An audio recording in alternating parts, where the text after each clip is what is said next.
Support for this show, Politics Done Right, comes from politicsdoneright.com, publishers of How to Make America Utopia, Take Away the Economy from Those Who Rigged It, As I See It, Class Warfare, The Only Resort to Right-Wing Doom, It's Worth It, How to Talk to Your Right-Wing Relatives, Friends, and Neighbors, and other books written by Egberto Willies. I'm Lisa Loving with the Pacifica Radio Network. We're speaking with Egberto Willies. He's the host of Politics Done Right on Pacifica Radio, and he's an activist journalist from KPFT in Houston, Texas. Thank you for being with us. It's my honor to be with you, Lisa. Thank you. First off, talk about the work you do as a journalist and an activist and about your show. Well, Substack.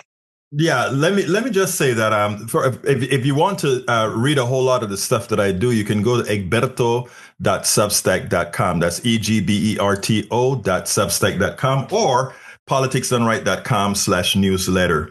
Now, what I do a whole lot is I called myself an activist journalist instead of just a plain journalist because I am in fact biased. I am biased towards the truth. I'm biased towards activism. I've realized that journalism today isn't really the journalism that we are used to call journalism anymore. So activist journalism it is. I make sure to distill what we hear on mainstream media and translate it into truth. I also make sure to write about the activities that we have throughout the country and put it into English. Today, it was amazing that I got a MAGA call on my KPFT 90.1 FM.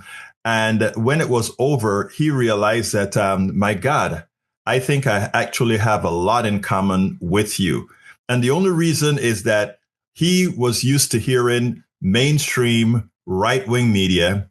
And this time around, he heard truthful media, things that he was able to corroborate and made the change. So what I believe in is that we should have a media that's not out there following the old rules of he said this, she said that, or a false equivalence.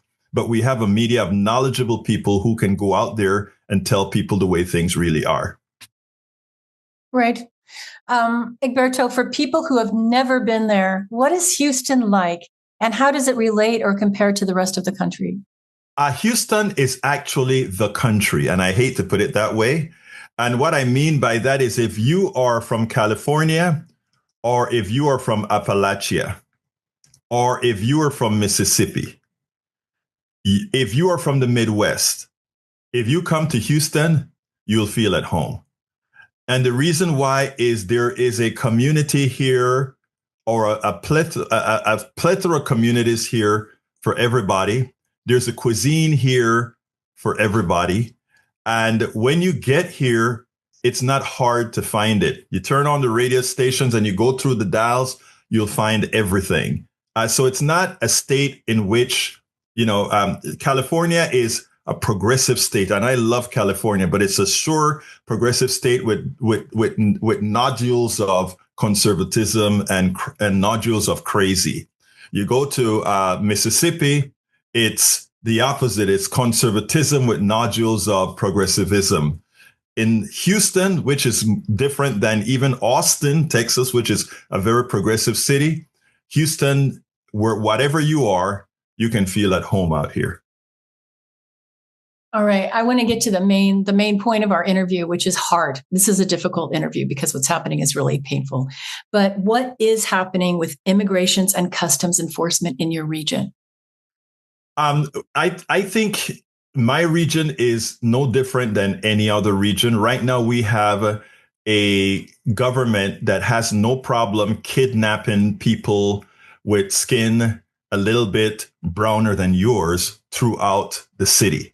In other words, what they're doing is simply looking at whomever they find, and they have a tendency to believe if you have an accent, if you have a certain hue, that just maybe we should try to check you out. And they do that all over. They do it in Houston. They do it in Austin. They do it in San Antonio. They do it everywhere. So we are not different than anywhere else. I think we have to start looking at what Donald Trump is doing with his what should I call them?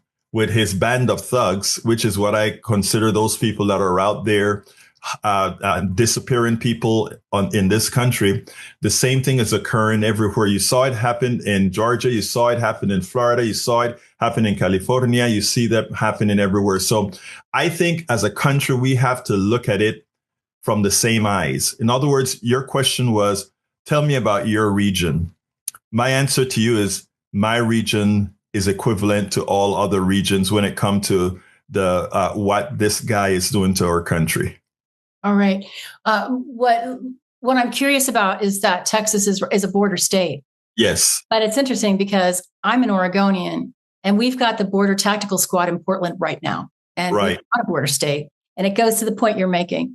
But is there something, are there activities around, like, I'm going to say concentration camps, camps where people who are being grabbed off the street are being sent to? Are you seeing any kind of build up along the border or anywhere in your area of these facilities specifically?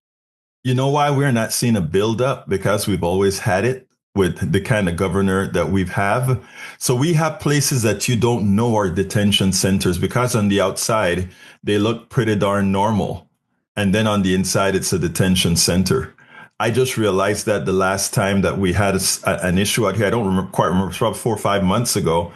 And I'm like, I thought that was a church or I thought that was something else. But no, that's actually a detention center. I can't picture exactly where it was right now, but this is what we're used to. We're a governor who went ahead and put razor blade wire in the Rio Grande River, purported to save. We are the guy who went and statalized the National Guard for a problem that we really didn't have.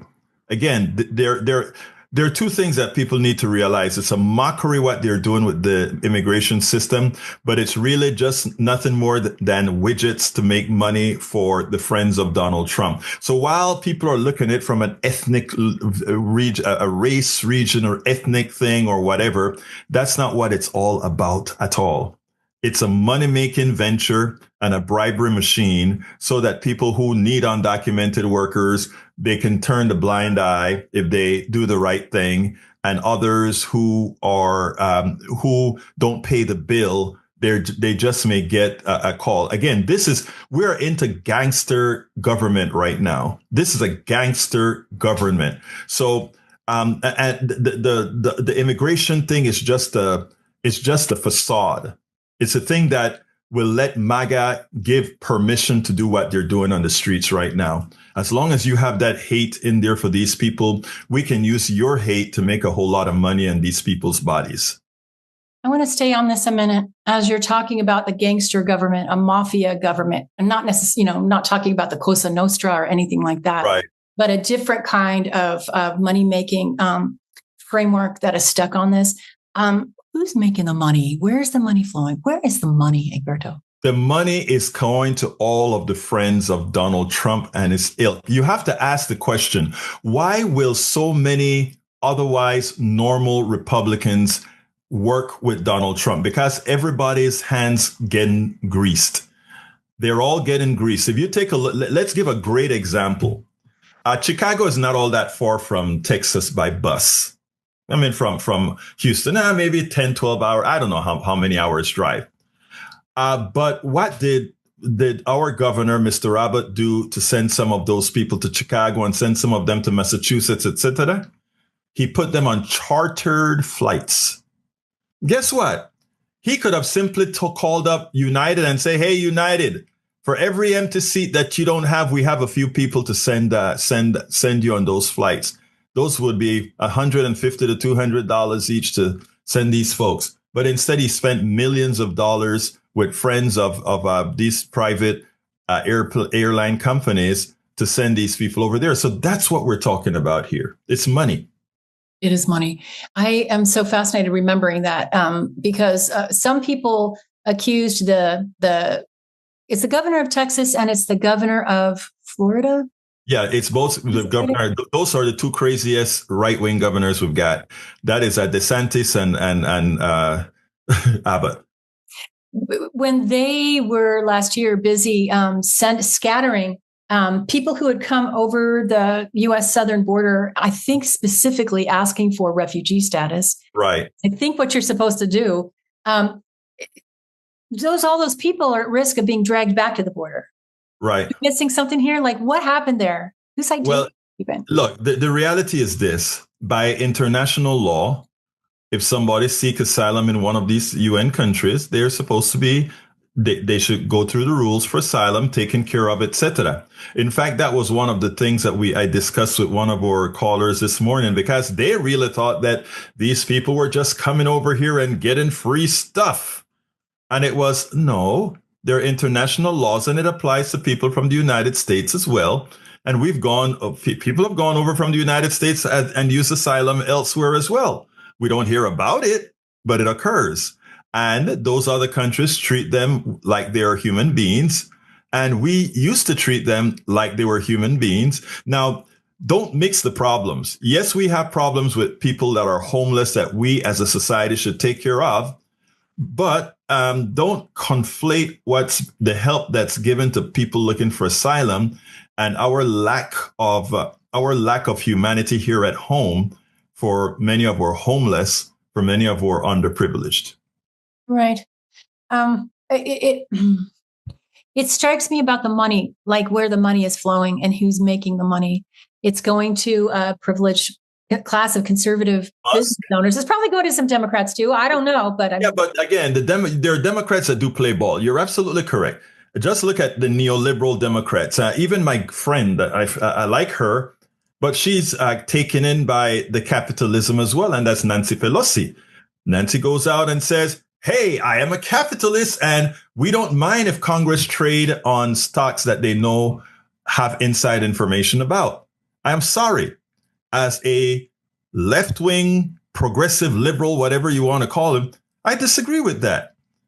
I completely disagree with that. You shouldn't be, if you're in the house, you can't do these things. But anyhow, these people are friends of these people. And they come out to Houston and they go to the rich people's house in River Oaks, and they sit down and they drink their coffee and they have their meetings and they decide how they're going to divvy the money. Musk gets all the government contracts for not only space, but he gets the government contracts for communications and all of that under the auspices of one person, one billionaire that didn't earn not one of those billions. But again, it's who you know and who you rub shoulders with. Those are the kinds of things as an activist journalist we have to inform people about to bust that whole system up. Egberto, in the whole pile of conversation we've already had about immigration and customs enforcement, what makes Texas special, who's cashing in, what do you think is the single most important thing for our listeners who are not from Texas? Maybe they've never been there before.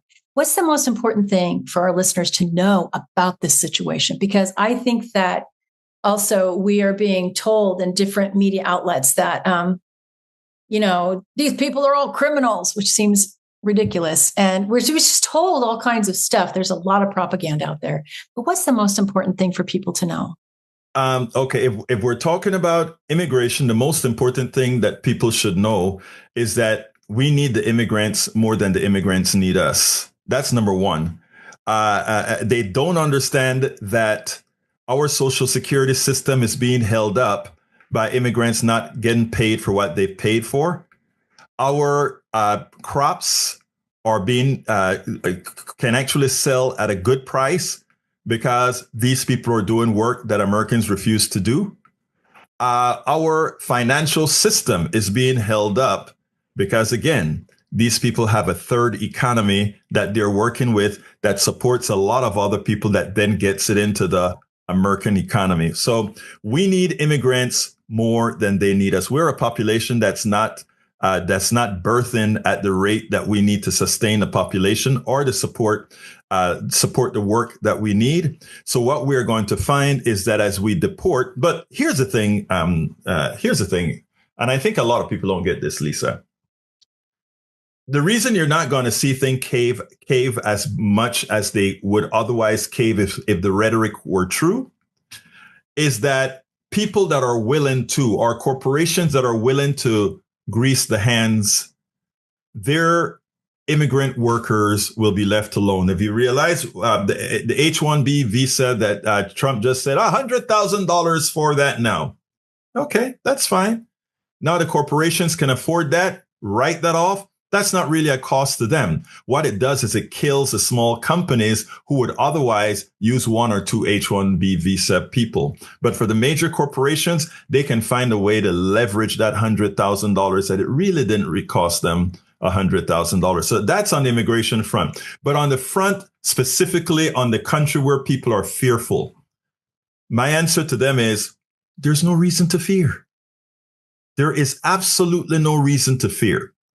What there's reason to do is to act. Because here's the thing. We cede the power to these guys. We cede the power. Our fear also cedes the power to them. Once we stand up, we realize that they're really paper tigers. Because they don't, once they lose the backing, he brought 800 generals yesterday to Virginia. 800 generals to read them the word. What they don't realize is that those 800 generals, if they ever decide, they will simply disregard them and nobody would know about it, which is what they did with Nixon, which is what they did with others. I mean, these generals are, they are sort of lot of independent units out there. But secondly, we don't need to fear because once we start to act, there's a 3.5% rule.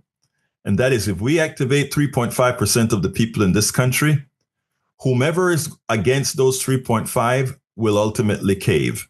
Why? Explain that more. More. Activism, the way activism work is that, again, they can do things to us when they think we're fearful and we don't act. But they found that when you get up to 3.5 people engaged and starting to act, that's the amount of people it takes to throw the fear back into them to change their behavior. And when you talk about the No King's March and all of these things building up to empower people to forget about that fear. And when you start to get activist journals pointing to people, you really have nothing to fear. Remember, the people in the army, the people in the military, the people in the police, they're your brothers, your sisters, your father, and all these other people. And America is not like a place from where I'm from that are accustomed to seeing people's heads cracked open. And America, once they start to see certain things, they're going to say, I think that's a bit too much. And that is where I think we have to empower folks to let them realize that once we get to that point, things change. This morning, I told folks that this is worse than the McCarthy era, for sure. It is worse than the McCarthy era, but it also means the turnaround can be that much more profound than the McCarthy era because there's so much that we have to do. I want that people realize things are so bad that they get so good. And really, it is so bad that the turnaround, the swing back of a pendulum, you put a pendulum back here. It's the pendulum for sure. Right. You get that swing back on the pendulum, it's that much more. And with that swing back, I'm looking for Medicare for all. With that swing back, I'm looking for basic income. With that swing back, I'm looking at taking back a lot of money through legal taxing methodologies from the billionaires who stole it from us all. Do you think that if we achieve that, though, we would be able to stop the pendulum from swinging? I mean, that's kind of the point of the pendulum is that it turns everything back. But what would it take to stop that? Education. I mean, when have you seen the pendulum in Denmark swing too widely? When have you seen the pendulum in Switzerland swing too badly? When have you seen it in these other democratic socialist countries swing to some extent that the people won't have it? Even as far north, as close north, I should say, as Canada. Try to get them to give up their healthcare system. It's not going to happen. So you can actually reach stasis by making sure that the things are so good that folks are going to say, I am not going to allow that. I'm not going to allow myself to lose that. And that is where we as Americans need to get to that point. You see, we've never known that. We believe in rugged, or we think we believe in rugged individualism. But the truth of the matter is the only rugged individual is all of us. The corporations have always been parasites. Always. Right. They've told us to be rugged individuals as they've always been parasitic on us all. To keep us divided while they're parasiting. Exactly. I want to shift gears a little bit and ask you, so who in your region is fighting back? Are there any organizations for people listening? They might want to actually support some of the organizations, especially in border states, that are helping, that are in support of democracy. What are the activists doing where you live? I am glad you asked. Women. I love women. The women in my town, my very red Kingwood, Texas. I'm in Houston, which is pretty progressive, but I live in a very red area. And these women here in Kingwood, they go out there and they are out there once a week protesting in front of the our congressperson's place. God, I forgot my congressman's name. But anyway, they're out there protesting him every single week. We have others in different parts of this town protesting John Cornyn and others. Dan Crenshaw is mine. But not only that, but I participated. I was one of the founders of Occupy Kingwood, where we occupied for 52 consecutive weeks here in Kingwood every Saturday. And the most we probably ever get was on the closing day when we probably brought out 100 people. This woman out here, Cindy Hendrickson, came out here and she worked with the No Kings people, Indivisible. And in our very conservative town, she brought out 700 people. 700. I'm not talking Houston. I'm just talking our little section here. The neighborhood. This neighborhood, 700 people, shocker. And the reception was amazing to show that change is actually coming. So I am saying, you ask, who do we look up to? We look up to us. It's not about looking for that individual leader that's going to bring this stuff home. It ain't going to happen like that this time around. We have to, everybody engage.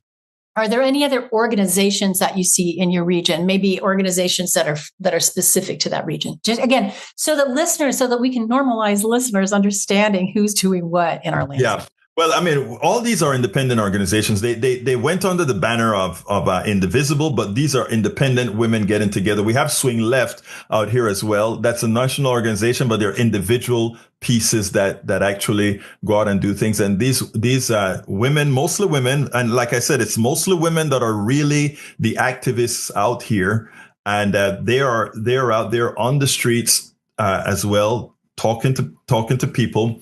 We have, I also am on the board of the Houston Peace and Justice Center that try to keep a whole lot of these folks together. So, I mean, there are a lot, I couldn't name them all, but there are so many groups out here that are actually engaging in the system. A lot of them, when I go out and give talks to different, also I give talks to Democratic groups. When I talk to them, the one thing I instill in them is zero fear.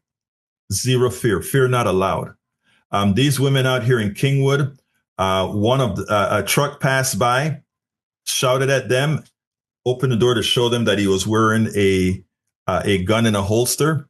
Another guy with a flag, big American flag, started marching in front of them, opened his leg to show them that he had a rifle. And what they did is they didn't stay home.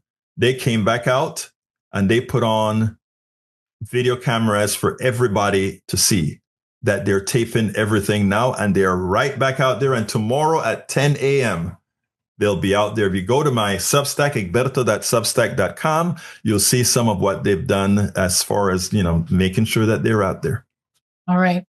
Do you, in your reporting, do you have anything special coming up that you want to hype right now?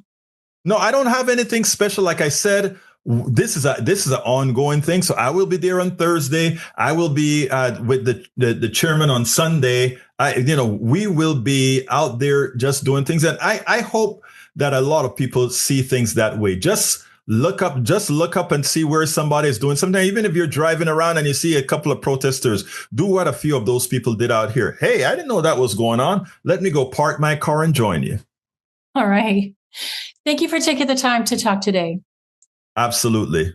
We've been talking with Egberto Willies. He's the host of Politics Done Right on Pacifica. His Substack, egberto.substack.com. There's a lot on there. I'm Lisa Loving with the Pacifica Radio Network. Good afternoon, good evening, good morning. Whenever you happenstance in this Truth Bomb Riff, I am joined on this, I guess it's Tuesday, October 21st, 2025, by my good friend, my amigo, the wonderful Egberto Willies. And I just had to talk to you on the flip side of No Kings. I wanted to find out first and foremost how everything went for you. Tell us about what happened. First of all, thank you for having me, Patrick. It is going. I was so impressed. I did a whole lot of work on the event. I covered it. I did some newscasts on it with WBAI in New York. It went much better than we expected it to go. We had Fantastic. More people than we expected. So it all went well. Of course, the next thing is going to be the follow through. And I heard about the 7 million people that showed up. I understand that it's likely more than that when all the numbers are counted. But that said, I think all of us who participated have got to be proud of what was actually done on that day. How many people do you think you had turn out? Between 1,050 to 1,100 is what I think. Our official count by the time the police did it was 850. But we had a lot more coming in and a constant sea. I mean, it was just amazing. We had streets lying down for over, for quarter mile or so on all directions. So it was amazing. Well, that's huge because, of course, Kingwood is not what most people would perceive as a no king sort of community. Not at all. Yeah. Please describe what that means in terms of numbers. Kingwood is where the Tea Party comes, where the Tea Party, Ted Cruz, and all these guys come to raise money. And I'm talking about having a well-established conservative machine here in Kingwood. And it's a machine that is broken now because the last town hall that Dan Crenshaw had was a disaster for Dan Crenshaw because, again, when the people showed up, and people that show up are the people who want change. And when he was shocked at a town hall that normally gets maybe 50 people to 100, he got over 500 people at his town hall, all of them screaming or most of them screaming at him. We had some other events, same outcome. We had several No Kings. Well, we had the Two Kings events previous to this, more people than ever expected. I ran along with that. Well, I should say many of us ran. Some professors and students ran Occupy Kingwood back in the Occupy days. And we would have been happy with 25, 30 people every weekend that we did it. Oh, wow. And yeah, we would have been happy with that. And then on the last day when we had close to between 75 and 100 people, we were ecstatic to get that kind of response in Kingwood. To have women come together, older women come together and organize this area and pull not only older women, older men, mid women, and Gen Z. In fact, I have about 8 to 10 interviews that I'm putting together in one piece that's going to show the thoughts of Gen Zs in this area. And like I said, it was an all-around success that showed that people are, in fact, waiting or wanting something to happen. And I think the failure of in this case, the Democratic Party is to really have had, and I know this wasn't a Democratic event, but this is something that needs to be fed. And I think where they are dropping the ball is after you show that there are this many people active, we're approaching that 3.5% that Chenahawk, I think, speaks about. We have to be ready when these people are activated to give them something to do and to have a plan as to put us in office. And I'm talking about whether you call yourself a Democrat, a progressive, a DSA, whoever you call yourself. When we get into power, this is what we're going to do to make things better for you. And that's what I'm not seeing from the leadership of the Democratic Party. Well, boy, you hit the nail on the head with that, and that's what I was curious about. But before I move into more of the details about what you mean by that in context of some of the things that I'm saying as well, because I'd love to share some things with you at the appropriate time. But I am curious about the state of Texas in general on No King's Day. I saw pictures from Austin that seemed to be enormous, and same with Dallas, and I think Houston had quite a bit of a large turnout as well. And in fact, I got to be honest with you, Hector, the most lively city that I experienced when I made my first documentary film called Forward 13, Waking Up the American Dream. I had traveled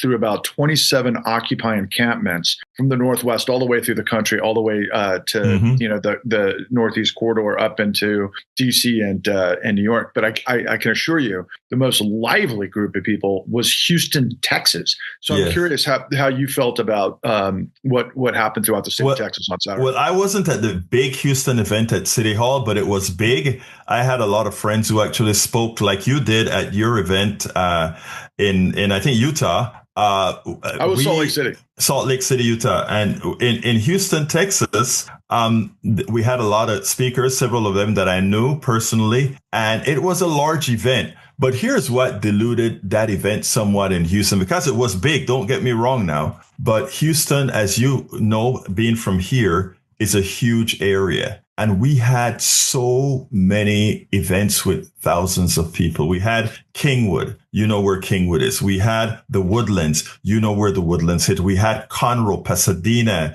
Pearland, Baytown. We had in all the surrounding areas in Houston. All of these events were well attended. So if normally you have a big city and everybody concentrate in one area, that's not what we had here. We had Katy, Texas, Humboldt, Texas, all these different areas had their own No Kings event, and they were all well attended. And that speaks well about a movement, because, you know, the activists will travel into town. But this is a movement that need more than the activists. It actually needs the people that are actually being harmed by the current state of the system. And you know what? I've spoken to them in my conservative town. The amount of people that I've spoken to, I spoke to at least 35, 40 people on camera. And I'm talking about, these weren't Democrats all. These were probably, 50 to 60% Democrats. But let me tell you,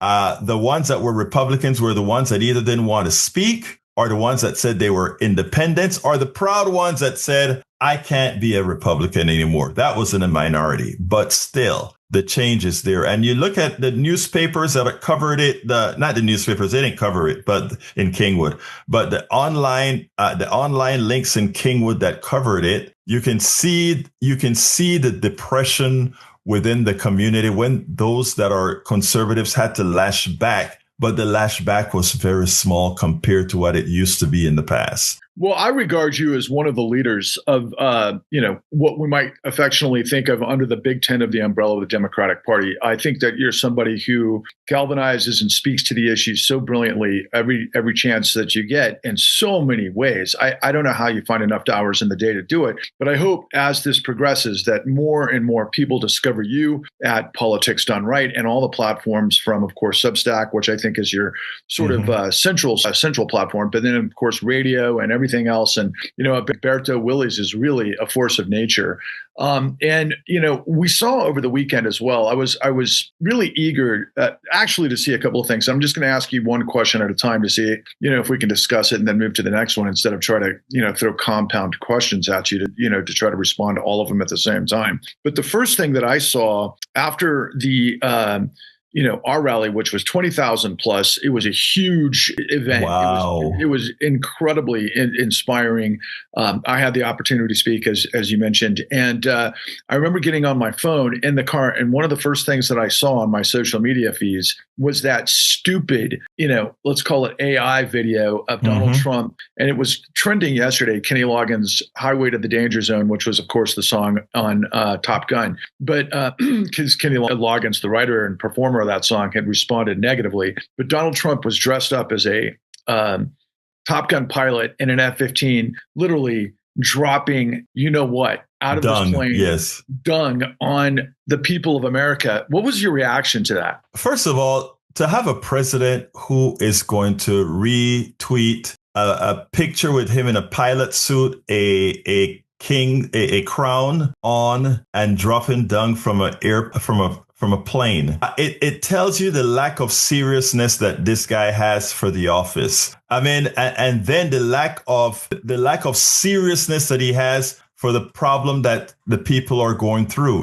When you have this many people protesting, I mean, if you take a look at how Obama or Bush #2 handled protests, they didn't like the protests, but the one thing they weren't going to do is make fun of the protesters. Even if they think the protesters are ill-advised, they will try to get to the protesters. But this president is a child. This president is an immature child, not a sixth grader, an immature toddler. He gets into tantrums. And if you take a look at how the foreign leaders treat him when they're in his presence, they understand what makes him tick now. So you saw him at the last thing in the Middle East, and you had the president of or the prime minister of Pakistan, I guess it was one of the leaders of Pakistan, telling him how great he was for stopping wars that he didn't know, that he didn't stop. And all of them there know it. They laugh at him behind his back, but they know that in order to maybe get the tariffs down on, not them, on the American people, which then stops the American people from buying enough of their goods, to get all of that down, let's just placate this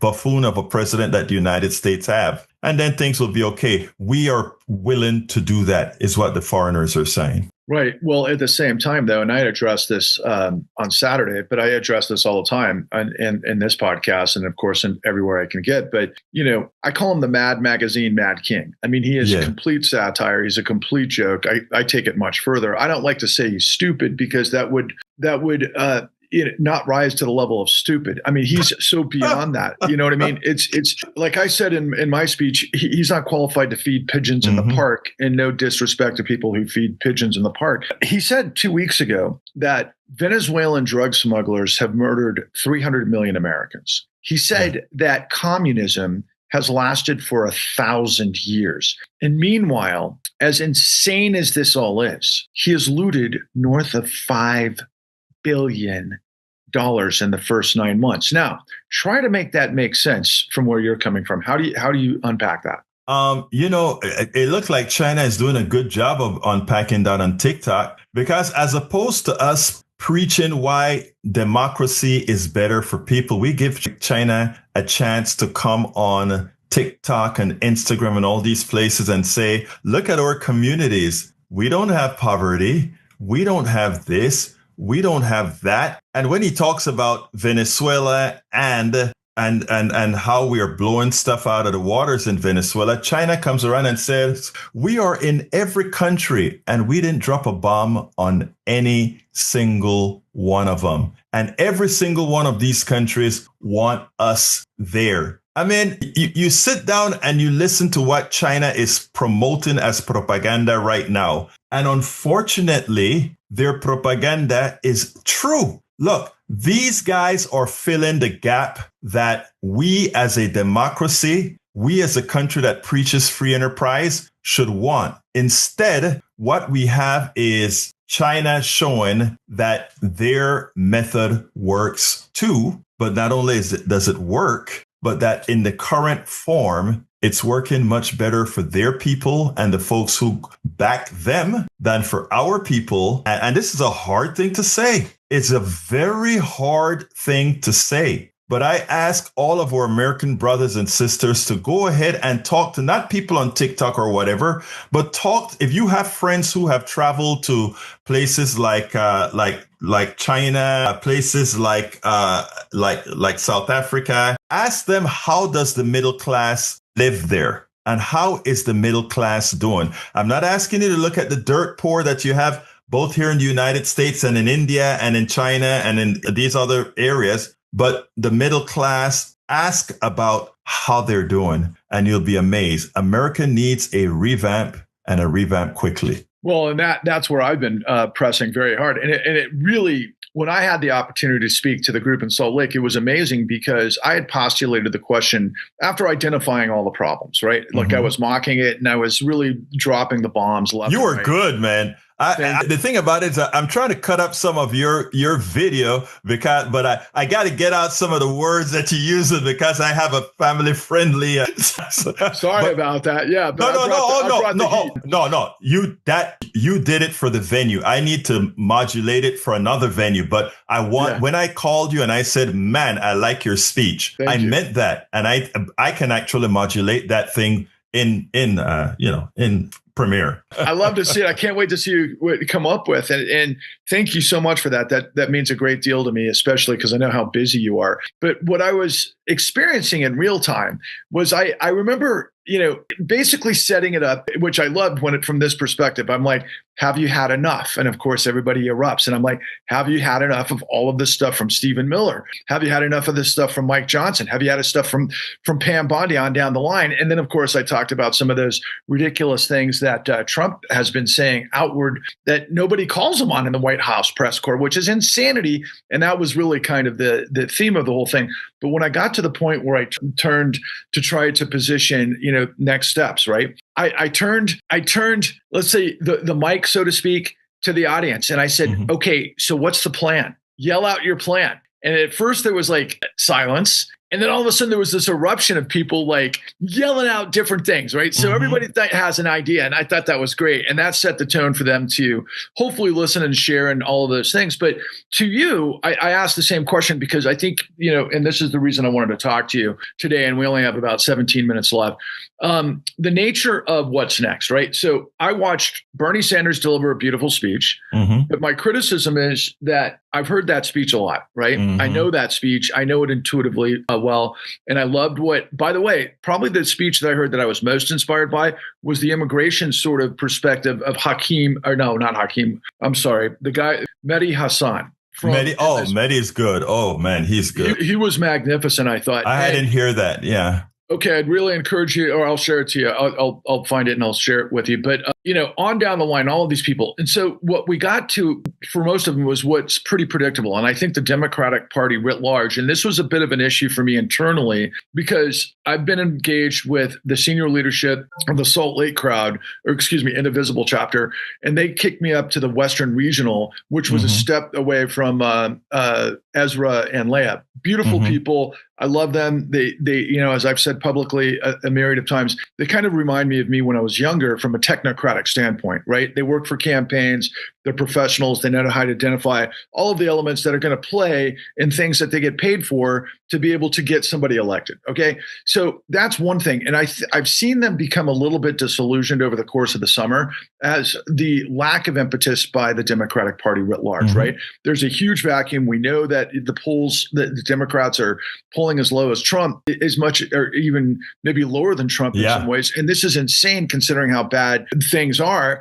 And so, I was trying to get the message of what I revealed because who I'm working with, which are tremendous people, and it couldn't break through. And you start to ask I start to ask questions like, okay, who's in control? Who's flying the plane? Who's funding this? Who's allowing the resources to all of these things? And the first thing that pops into my mind is the DNC, which are connected to billionaires. And I'm thinking to myself, and this is what I said in the speech. I said, my friends, the problem is the junk of the billionaires. If you are a junkie, you can't get clean when you feed off the junk that they control you with. And that got a huge response in Salt Lake City. And that's what I'm trying to get around the country. To your point, I'm sorry, what say you about the lack of, shall we say, a vision and a platform that is as big as the corruption that enables the stupidity of Trump, while at the same time enabling him to get $5 billion plus in the first 9 months of the second term? What you just said opened the door perfectly. Here is the problem. The problem is that the Democratic Party has a heart. They believe in these programs that help people, and they do believe in equity. All those things they do believe in. The problem is the Democratic leadership is of the belief that it's not that they don't think these things are what people want, is that they think the billionaires will not fund Democrats if Democrats started to promote the things that people want. And as such, you get a neutered Chuck Schumer, you get a neutered Hakeem Jeffries, you get a neutered every single one of the 50 Democratic Party establishments in the different states and each of the counties. If you remember, I think it was in Arizona when the progressives took over the party. I think it was Arizona or New Mexico. I think it was Arizona. They went into a fit. They closed bank accounts and they shut them down and they froze them out. The problem is that, you and I have heard Bernie and Alexandria Ocasio-Cortez and all the progressives go and give the oligarchy speech and they go get, and it's repetitious. Unfortunately, it is true. And with all the work that you have done with the con, and all these other issues, CDO, mortgage-backed securities, all of these are tied in together of what we should be rid of, but not even Hakeem Jeffries and Chuck Schumer will support the people who are ready to do it. That's why the guy in Maine is being put up against a 79-year-old governor to run for Senate in Maine. That's why we don't have Chuck Schumer or Hakeem Jeffries supporting Danny, who actually has the support of the people. The people are energized behind guys like Mandem because finally they see somebody that is speaking to the problems that they have. The Democratic Party has not yet done that because they can't. I'm talking about the leadership now. They can't. And that's why what you do with informing us, with giving us that raw material, that investigative material that have other activists out there, give activists the fertilizer and all of that they need with that information to put it out there and say, if I need to know why is it that certain things are happening? Well, if you take a look at what happened in the con, if you take a look at the New Deal. What New Deal again? The Clean New Deal. Thank you. If you can see it. Yeah, it's right there. Right, looking at me.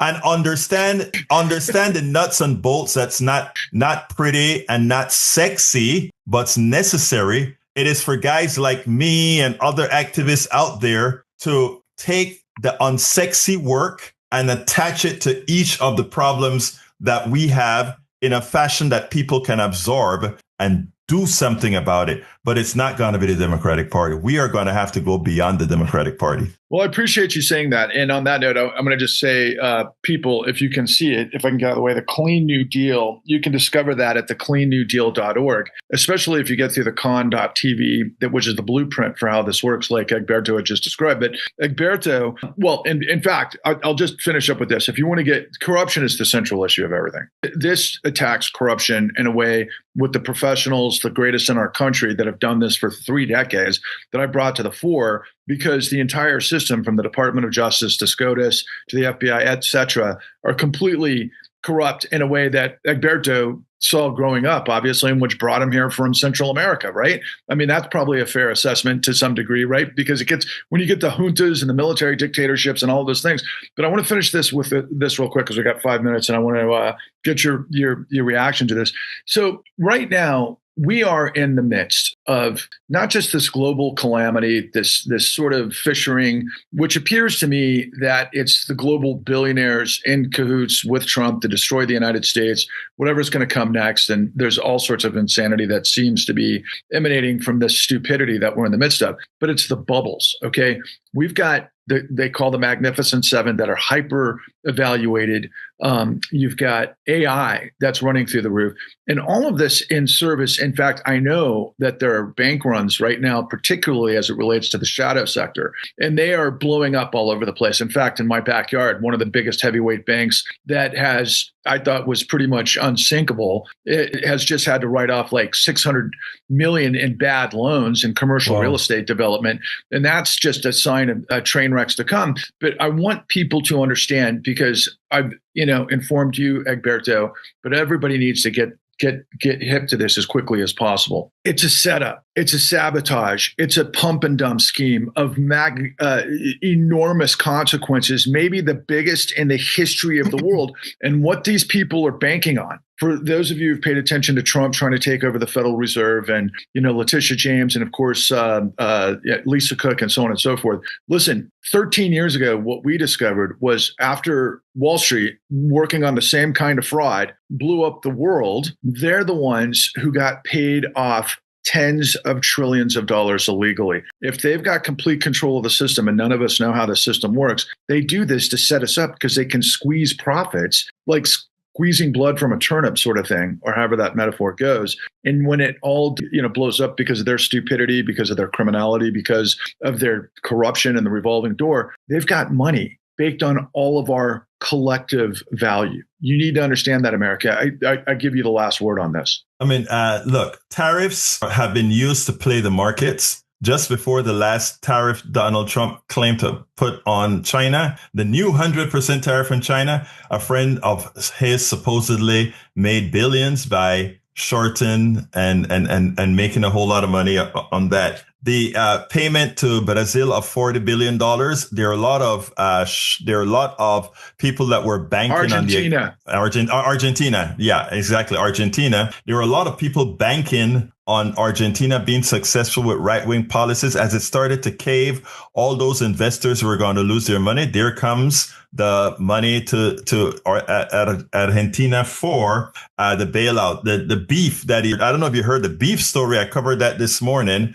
The beef is very high in the United States. Instead of helping with the input costs to the beef producers, now we are going to be importing beef, a whole lot of beef from Argentina to reduce the prices of beef in the United States, which means the profit the cattle the ranchers are getting is going to fall again. And who's going to continue making the money? The meat processors. So, I mean, the capitalists, I know we have issues in the way I use that word, but I'm going to tell you folks, the con that my brother here speaks about all of the time is on. The tariffs is a con. The bailout of Argentina is a con. The immigration scheme is a con, and people don't get it. They don't understand that the immigration scheme is just there to perk up the billionaires who own the prison industrial complex, the food industrial complex, to feed the immigrants that are in jail, to house the immigrants that are in jail, to fly the immigrants and move them around.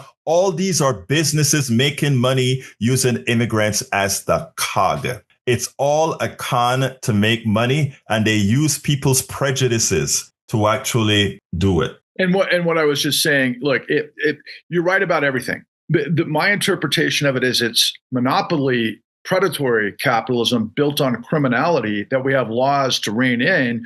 But when it all blows up because of this insane, you just have to think of these guys as drug dealers and the way drug dealers deal with their clients, or if they're a pimp and they deal. I mean, these are the worst of the worst of the worst of the worst criminals, and they're getting away with it. And not only are they getting away with it, they can, and I know you don't like this term, but I have to say it out loud. It's socialism for criminals. That's what I'm telling you, because the Federal Reserve can give them tens of trillions of dollars. And that's what this play is. Putin's in on it. I know it for a fact. I've watched this through the lens. And the last thing about, interestingly enough, and I want to just say this because you'll appreciate this. And I'd encourage anybody who watches Egberto to spread this around in Texas too, for farmers or anybody in the agricultural industry to reach out to me. I've had a lot of, let's say, MAGA-leaning type of, salt of the earth Americans that have, ranches and farms and that sort of thing. And they are getting destroyed by the tariffs and the soybeans. And now they're like, oh my God, the sky is falling. So what you and I know is that Americans, unfortunately, are very selfish, right? That we don't really care about what happens unless it happens to us. And then when it happens to us, we yell bloody murder. What I'm telling you is we've been dealing with this for 14 years, my friends. This has got to end. We've got the answers. Our friends like Egberto are tremendous vectors of truth every single day. Please check out Egberto Willies on Politics Done Right and everything that you do. And you always grace me with your presence and your wisdom, Egberto, and I consider you such a great friend. Thank you for your time this morning, my man. Thank you so kindly for having me. And again, we got to keep doing this. We have work to do. Thank you so much. Republican political analyst Mark Sharp went there.